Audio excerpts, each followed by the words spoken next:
శ్రీ గురుభ్యో నమ. భగవద్భక్తులందరికీ నమస్కారం. ధర్మ సందేహం. ఉప్పుతో ఐశ్వర్యంకి ఉన్న సంబంధం ఏమిటి? మహాలక్ష్మి సముద్రం నుండి పుట్టింది.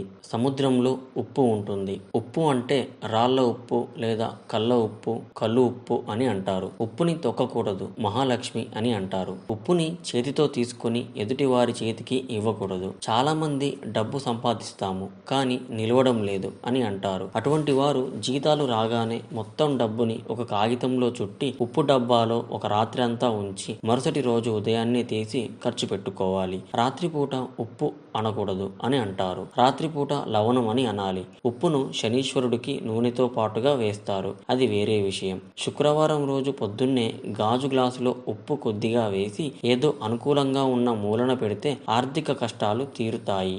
శుక్రవారం నాడు ఇంటికి వచ్చిన ముత్తైదువులకు ముందుగా చాప మీద కూర్చోబెట్టి మంచినీళ్లు ఇచ్చి పసుపు కొమ్ములు, కుంకుమ, పండు, తాంబూలం ఇచ్చేవారు. అలా చేయడం వలన సిరి సంపదలు అలాగే సౌభాగ్యం మెండుగా ఉంటాయి అంటారు. కొందరు ఎర్రటి గుడ్డలో రాళ్ల ఉప్పు వేసి ఇంటి గుమ్మం ముందు కడతారు. మరుసటి రోజు ఉదయం ఎర్రగుడ్డలో కట్టిన ఉప్పు ఎవరు తొక్కని విధముగా చెట్టు మొదలలో వేయాలి. అలా కట్టడం వలన సుఖ సంతోషాలతో ఇల్లు కలకలలాడుతూ ఉంటుంది.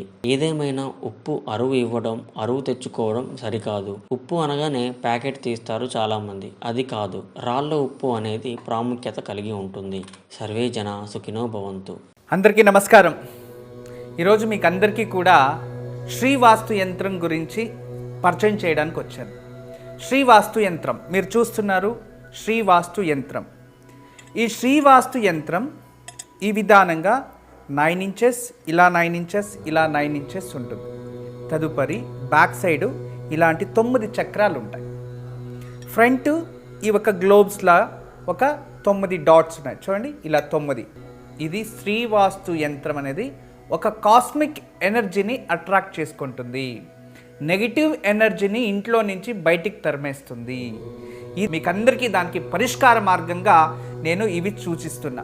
ఎందుకంటే చాలామంది పిల్లలు సరిగా చదువుతలేదు, ఇంకొకరు మా ఇంట్లో ప్రశాంతత లేదు, భార్యాభర్తల మధ్యలో సఖ్యత లేదు, దేవుడి గదిలో సరిగా పూజ చేయలేకపోతున్నా, ఇంట్లో ఏదో తెలియని బాధ అనిపిస్తుంది, మా ఇంట్లో ఎప్పుడు కూడా ఏదో తెలియని ఒక శ్మశానంకి వెళ్ళినట్టు అనిపిస్తూ ఉంటుంది, మా ఇంట్లో కలగానే ఉండదు ఎప్పుడు కూడా. ఇక మా ఇంటికి చాలామంది వచ్చిన వాళ్ళంతా వాస్తు దోషం అని చెప్తూ ఉన్నారు, మేము ఏం చేయాలి అని ప్రశ్నిస్తూ ఉండేవారు. వాళ్ళందరికీ కూడా ఒక మార్గోపాయం చాలా రోజుల తర్వాత రీసెర్చ్ చేసి ఇప్పుడు ఈ శ్రీవాస్తు యంత్రాన్ని మేము చూపిస్తున్నాం. ఈ శ్రీవాస్తు యంత్రాన్ని ఎప్పుడైతే ఎక్కడ ఫాల్ట్ అనిపిస్తుందో అక్కడ ఒక మేక కొట్టి తగిలించాలి అంతే. పిల్లలు చదువుతా లేదు, చదివే రూమ్లో పిల్లలు ఏకాగ్రతగా చదవాలి అనుకుంటున్నారా, అక్కడ ఒకటి తగిలించండి. మీరు నిద్రించే ఒక రూమ్లో మాకు సరిగా నిద్ర వస్తా లేదు, పడుకుంటే చెడు కళలు వస్తున్నాయి, నిద్రించే గదిలో ప్రశాంతత లేదు అనిపిస్తుంది, అక్కడ ఒకటి తగిలించండి. లేదు ఎవరో వాస్తు దోషం అని చెప్పారా, ఇంట్లో వాస్తు దోషాని కోసం ఇంటి హాల్లో ఒకటి తగిలించండి. లేదా పూజ గదిలో ఏదో ప్రశాంతత లేదు, సరిగ్గా ఏకాగ్రత లేదు, మెడిటేషన్ చేయలేకపోతున్నా అంటే పూజ గదిలో ఒక మేక కొట్టి అక్కడ ఒకటి తగిలించండి. ఎక్కడైతే ఇంట్లో వాస్తు దోషం ఉంది అని ఎవరైనా చెప్తారో ఆ ప్రదేశంలో, ఆ ప్లేస్లో జస్ట్ ఒక మేకు కొట్టి దాన్ని తగిలించండి. ఆ వాస్తు దోషం అక్కడి నుంచి వెళ్ళిపోతుంది.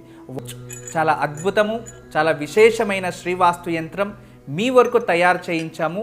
దీన్ని ఉపయోగించండి, దీన్ని లాభం పొందండి. నమస్కారం. వాస్తు యంత్రం సంప్రదించవలసిన నెంబర్లు 8844452344 040682766622.